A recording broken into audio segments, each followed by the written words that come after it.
آج کسی کی آنکھ میں درد ہو، تکلیف ہو، اسے پٹی باندھنی پڑے، اس سے پوچھو کہ اس آنکھ کی قدر و قیمت کیا ہے۔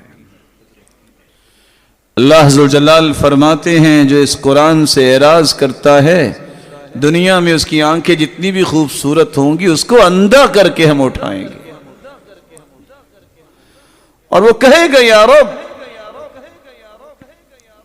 اے میرے رب، لما حشرتنی اعمی وقد كنت بصیرا، اللہ دنیا میں تو میری آنکھیں تھی، مجھے اندھا کیوں کیا گیا؟ كذلك قد اتتك آیاتنا فنسیتها،